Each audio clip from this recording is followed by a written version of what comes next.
Hello, good morning. Happy Wednesday to you. Well, you get on the computer and you keep reading stories about these protests. They call them pro-Palestinian protests, but it's not really sorry, the cat's in my way here. That's not really a direct, proper use of the language. It should say anti-Jewish or anti-Israeli protests, because technically, the Jews and the Arabs who live in that area are all Palestinians. You also hear the phrase anti-Semitic being thrown around just to refer to people who are Jewish. But really, all those people are Semites. They're all Semitic people. But don't want to get lost in the weeds on that. But I noticed that at several universities, a lot of the protests have gotten violent, and they keep saying, oh, this is our constitutional right. We have freedom of speech, freedom of assembly. Yes, peaceful assembly. When you start erecting barricades and impeding people from getting to class, you occupy buildings, you're on the grounds after hours, you're not really being peaceful anymore. It's like blocking traffic. You don't have a First Amendment right to block traffic or deliberately impede others, or to be a pedestrian on a highway. Those things are all criminal offenses. Then when you start throwing things at police officers, you start littering, you're trespassing, you're committing vandalism, sometimes assault. That's not peaceful, okay? Free speech, yes. Criminal behavior, no. And I have to sympathize with the law enforcement on this. They've kind of backed off a little bit. They let things get out of hand. And then by the time they go in there, everybody's all amped up because they've continually gotten away with acting like petulant children. And I guess maybe these kids, they keep talking about how they're oppressed. If you're going to a university that costs $50,000 to $80,000 a year, you're not oppressed, okay? So cut the crap. But, if you feel so strongly about the situation in Gaza, and it is horrible, but, there's a reason why this is going on. I don't want to get into the nuances of the conflict in the Middle East, because people, tend to say, oh, well, the Palestinians are good, the Israelis are bad and whatnot. Well, neither of them are pure as the wind-driven snow. But the reality of it is the aggression going on in Gaza was brought about by the attacks on October 7th. Now, can you argue that the Israeli government has done some things wrong? Sure. Can you argue that the Palestinian Authority has done some things wrong? Absolutely. But, you're people who live in the United States. And when you run around saying things like, from the river to the sea, you might have some people who kind of get a little bit scared or offended at that. That sounds a whole lot like the final solution from that mean little man in Germany 80 years ago. That means from the Jordan River to the Mediterranean Sea, basically the annihilation of the state of Israel. Now, you can say, well, the Israelis should give back this or that. Okay, fine. Maybe come to a negotiation, but remember, every time that there's been a land for peace deal or some kind of offering, some kind of settlement, the Arabs always turn it down. So it makes you wonder, do they really want peace? Can you have a two-state solution? I think that would be wonderful. Have the Palestinian Arabs and the Palestinian Jews, or the Israelis, side by side, trading with each other, vacationing and visiting each other, kind of like Germany and Austria or Belgium and France. Unfortunately, the way the world is today, I just don't see that as being feasible, as much as I would love for them to, make nice with each other. But I don't think that's going to, maybe it will. I hope I'm wrong, but I don't see it happening in my lifetime. But nevertheless, as far as these protests go, I've been to several protests, and every one of them was orderly. We didn't even have a gum wrapper on the ground, and we stayed afterwards and picked it up. I was involved in a Tea Party protest a couple different times. I was involved in a sign waving thing with the Libertarian Party. I was, we also held up anti-tax signs. Totally peaceful. We didn't bother anybody. We didn't block traffic. We stayed on the sidewalk. Didn't even engage. Somebody might have driven by and given you the finger, but, what do you do? That's what free speech is all about.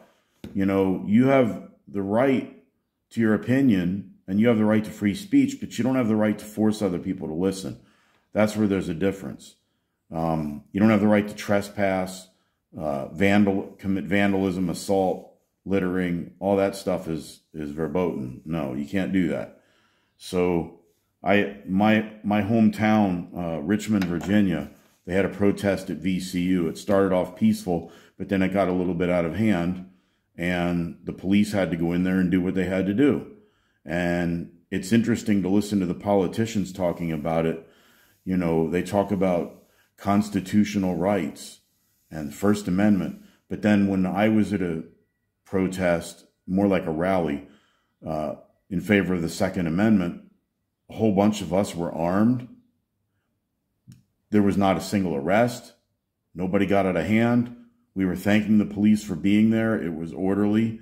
We didn't go outside the area where we were supposed to be, and we didn't, set up barricades in there and keep other people from going through. We even had anti-Second Amendment people walking through trying to provoke us, and we just kind of killed them with kindness. We laughed at them and, wished them a good day and said, "Hey, I hope your day gets better." When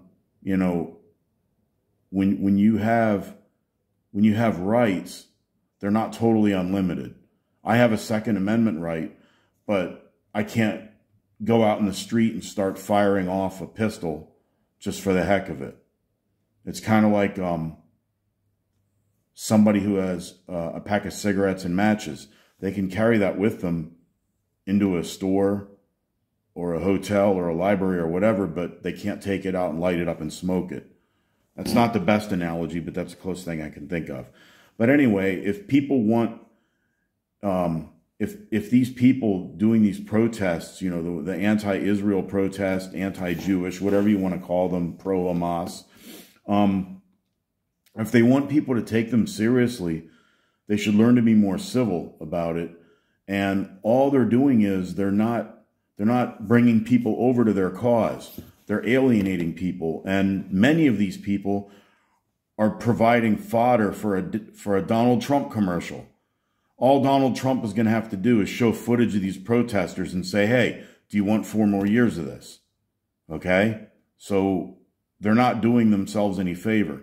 And the American people are catching on to there's this weird alliance of some sort between the radical left and militant Islam. And I'm not talking about average Muslim people. I mean the radicals, the river to the sea crowd. They're in this weird alliance, and you see these people holding up signs that say "Gays for Palestine" or "Gays for Gaza." And it's like, if they went to Gaza, they'd be thrown off a building. But it's just kind of this weird thing. I don't know what it is. It brings these people out, and they're not unlike the climate protesters. The people who chain themselves together and they go out and sit in a highway to protest against fossil fuel. When people in the highway stop and they're in traffic, now the vehicles are putting emissions into the air and burning more fossil fuel while they're waiting because the protesters are blocking the road. Not to mention they're carrying signs that are generally made of vinyl, and they have paint on them, which are both made from petroleum, and they're wearing clothing that comes from fossil fuels, and they obviously drove cars to get where they are. So I don't know. I think the hypocrisy really gets to a lot of people. I think ordinary people are just going to get to the point where they're going to say, well, enough of this. And I think that these protests, are organized and funded by somebody. But who might that be? You see a lot of these places, I think it was Columbia University, they showed the picture of where the protest was, and everybody had the same kind of tent. People are wearing the same kind of clothing. A lot of people, you know, it's like, who's paying these people? Who's giving them this stuff? You know, is it George Soros? Is it the World Economic Forum? I have no idea. But there's just too many similarities going on that makes me think this stuff is not organized and planned at a very high level. But this is a precursor of what's to come. You really want to see when things are going to get crazy? The Democrat convention in Chicago this summer. I believe it's in August. That's going to be like 1968, because a lot of the far left people are disenchanted with Biden.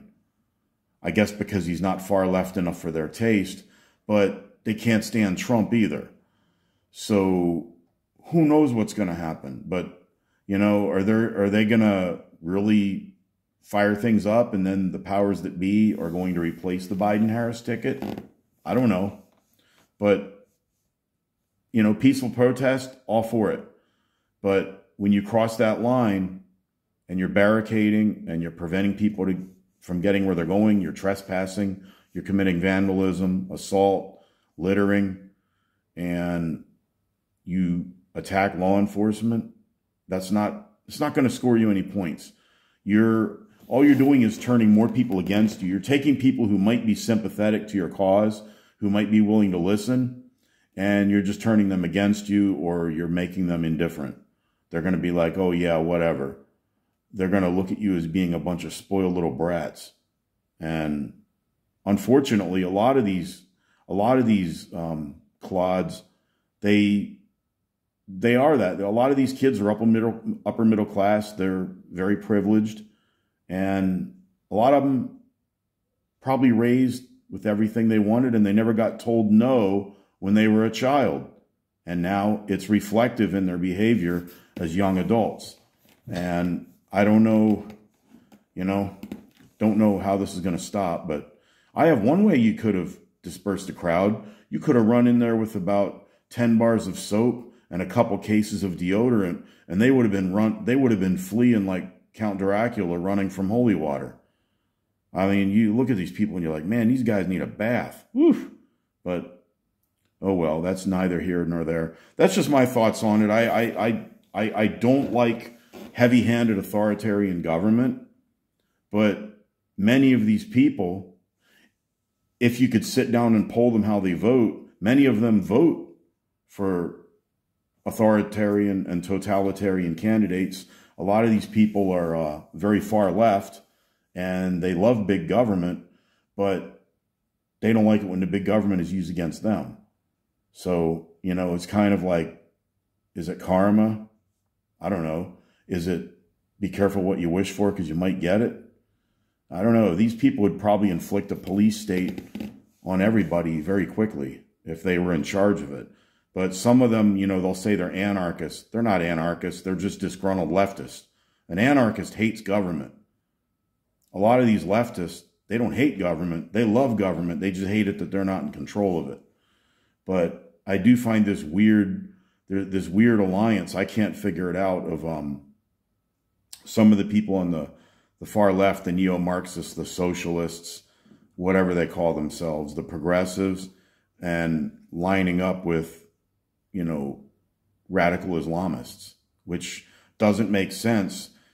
You would think that the left would really like Israel. It's a democracy. As they say, they like democracy. They have high taxes. They have very strict gun control laws. They're very pro-LGBT. Abortion is legal. The country has a lot of socialism. You would think that they would really like the state of Israel. Oh, and it is a Jewish state, but other religions are tolerated. You can be a Christian or you can be a Muslim and live in Israel, and you still get afforded full citizenship rights. And in Israel, a lot of people don't know it, but they're Arab Israelis. They're citizens of Israel. They can run. They can run for office. They have seats in the Knesset. They can own property. They can run a business. they oftentimes live better than they would in one of their other Arab countries with their Arab brothers.